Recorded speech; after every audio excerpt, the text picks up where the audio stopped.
കോഴിക്കോട് കാരശ്ശേരി സഹകരണ ബാങ്കിൽ വിജിലൻസ് പരിശോധന. വിജിലൻസ് ഡിവൈഎസ്പി ശിവപ്രസാദിന്റെ നേതൃത്വത്തിലാണ് പരിശോധന. അനധികൃത ലോണുകളെക്കുറിച്ചുള്ള കേസിന്റെ പരിശോധനയ്ക്കാണ് വിജിലൻസ് എത്തിയത് എന്നാണ് സൂചന. നന്ദഗോപാലുണ്ട് വാർത്തയുടെ വിശദാംശങ്ങൾ നൽകാൻ കോഴിക്കോട് നിന്ന്. നന്ദു, പരിശോധന തുടങ്ങിയോ? എന്തെല്ലാം വിവരങ്ങളാണ് ലഭ്യമാവുന്നത്?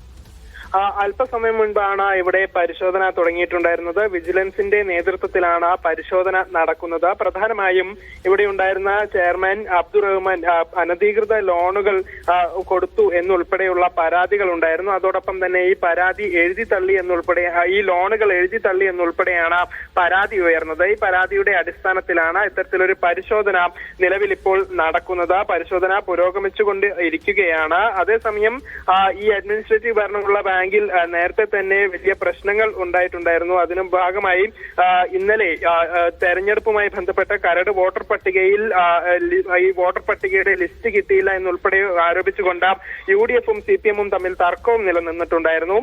ഇതിനിടെയാണ് ഇപ്പോൾ ഇത്തരത്തിലൊരു പരിശോധന വിജിലൻസിന്റെ ഭാഗത്തു നിന്നും നടക്കുന്നത്. പരിശോധന പുരോഗമിച്ചുകൊണ്ടിരിക്കുകയാണ്. അതെ, നന്ദു പറഞ്ഞ പോലെ തന്നെ ഈ ബാങ്കിനെതിരെ നേരത്തെ തന്നെ ആരോപണങ്ങളെല്ലാം ഉള്ളതാണ്. അപ്പോൾ ഈ പരിശോധനയെ കുറിച്ച് നേരത്തെ തന്നെ ഉദ്യോഗസ്ഥർക്ക് വിവരം ലഭിച്ചിട്ടുണ്ടായിരുന്നു, അല്ലെങ്കിൽ പെട്ടെന്നുള്ള ഒരു പരിശോധനയായിരുന്നു?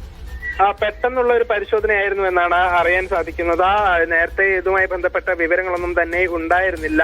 പ്രത്യേകിച്ചും ഈ ലോൺ ഇടപാടുമായി ബന്ധപ്പെട്ട കാര്യങ്ങളിലാണ് പരിശോധന നടക്കേണ്ടത്. അതുകൊണ്ട് തന്നെ ഈ രേഖകളിലൊക്കെ കൃത്യത ഉണ്ടോ എന്ന് പരിശോധിക്കുന്നതിന് വേണ്ടിയാണ് പെട്ടെന്ന് ഈ സംഘം ഇവിടേക്ക് എത്തിയത്. ഇതിൽ പ്രധാനമായും ഇവർ പറയുന്ന കാര്യം അനധികൃതമായി പലർക്കും ഈ ബാങ്കിൽ നിന്നും ലോൺ കൊടുത്തിട്ടുണ്ട് എന്നുള്ളതാണ്. ഇതിൽ പല ലോണുകളും ഈ ചെയർമാന്റെ നേതൃത്വത്തിൽ എഴുതി തള്ളി എന്നും പറയുന്നുണ്ട്. ഇതുമായി ബന്ധപ്പെട്ട രേഖകളാണ് പരിശോധിക്കുന്നത്. മണിക്കൂറുകൾ നീളും എന്നാണ് മനസ്സിലാക്കുന്നത്. ഒരുപക്ഷെ വൈകിട്ടോട് കൂടിയേ ഈ പരിശോധന പൂർത്തിയാവുകയുള്ളൂ. അതിനുശേഷം ഉദ്യോഗസ്ഥർ റിപ്പോർട്ട് തയ്യാറാക്കിയായിരിക്കും കൂടുതൽ നടപടികൾ ഉണ്ടാവുക.